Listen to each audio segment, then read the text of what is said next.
La niebla se arrastraba entre los troncos de los ahuehuetles como dedos de un muerto que no termina de irse.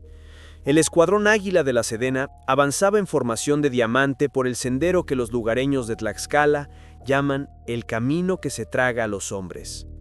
El capitán Daniel Ortega llevaba el mapa arrugado en el bolsillo del chaleco, aunque sabía que aquí los mapas no servían en nada. El Popocatépetl los vigilaba desde el norte, su cráter humeante como un ojo abierto que nunca parpadea. Habían salido de la base de San Martín Texmelucan a las 0400 con órdenes claras, investigar la desaparición de 3 patrullas en la zona del Malinche. Lo que no decían las órdenes era que los cuerpos encontrados, cuando se encontraban, aparecían con los ojos arrancados y la piel marcada por símbolos que ningún antropólogo militar había logrado descifrar. Ortega apretó el fusil FX-05, el metal frío contra sus guantes. A su izquierda marchaba la sargento Ramírez, la bruja para los soldados, no por magia, sino por su puntería que parecía guiada por algo más que la mira telescópica. «Contacto a las 3», susurró el cabo Mendoza desde la retaguardia. No era un contacto humano. Primero fue el olor, tierra removida y flores de cempasúchil podridas. Luego el sonido, un aullido que no era lobo ni perro, sino algo que había aprendido a imitar ambos. Los soldados se desplegaron detrás de las raíces expuestas de un árbol milenario. Ortega activó la visión nocturna. Entre los helechos, una figura se movía a 4 patas, pero su sombra en el suelo era de hombre. «Nahual», dijo Ramírez, la voz apenas un hilo. El cabo Juárez, el más joven, soltó una carcajada nerviosa. «Sargento, con todo respeto, esos son cuentos de mi abuela». El nahual respondió por él. Saltó desde la oscuridad con la velocidad de un jaguar, pero cuando aterrizó frente a Juárez, ya no era animal. Era un hombre desnudo cubierto de ceniza, con los ojos pintados de negro y una sonrisa que mostraba colmillos demasiado largos. El soldado disparó. Las balas atravesaron el pecho del ser y cayeron al suelo convertidas en maíz seco. «Fuego a discreción», ordenó Ortega. El bosque estalló en ráfagas. Los nahuales surgían de la niebla como si la propia tierra los vomitara. Un coyote con rostro de mujer, un tecolote del tamaño de un hombre, una anciana que caminaba sobre las ramas sin quebrarlas.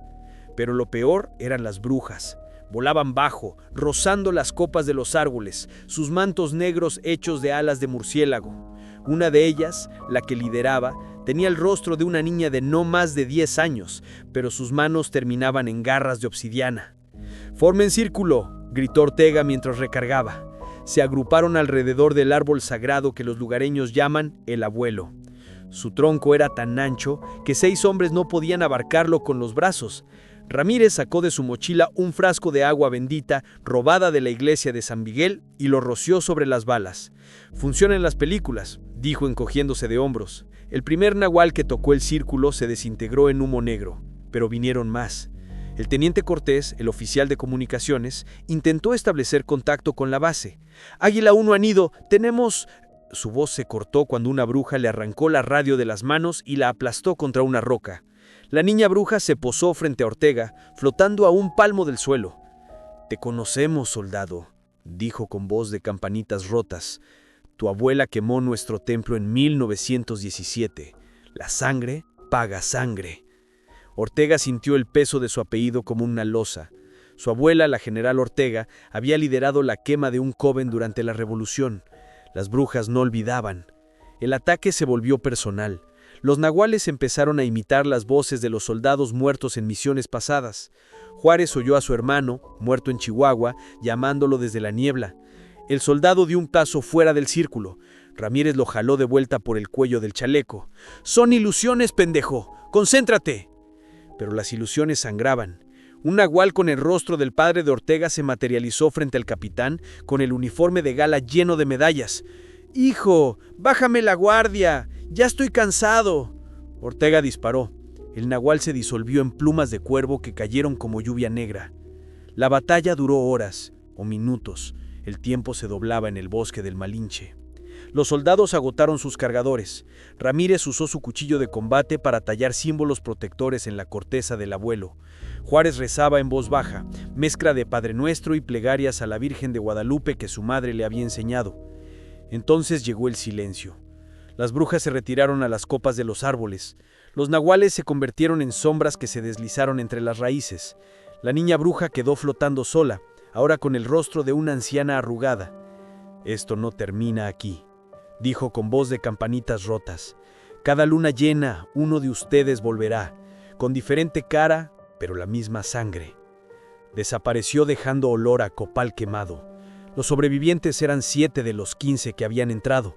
Encontraron los cuerpos de los demás convertidos en estatuas de sal, con expresiones de terror congeladas. Ortega recogió el mapa, ahora manchado de sangre, que formaba los mismos símbolos que había visto en los cadáveres anteriores.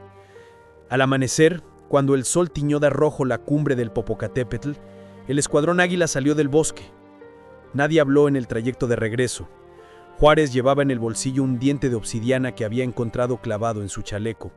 Ramírez guardaba silencio, pero sus ojos habían cambiado. Ahora reflejaban la luz como los de un animal nocturno. En la base, el informe oficial diría emboscada de narcotraficantes.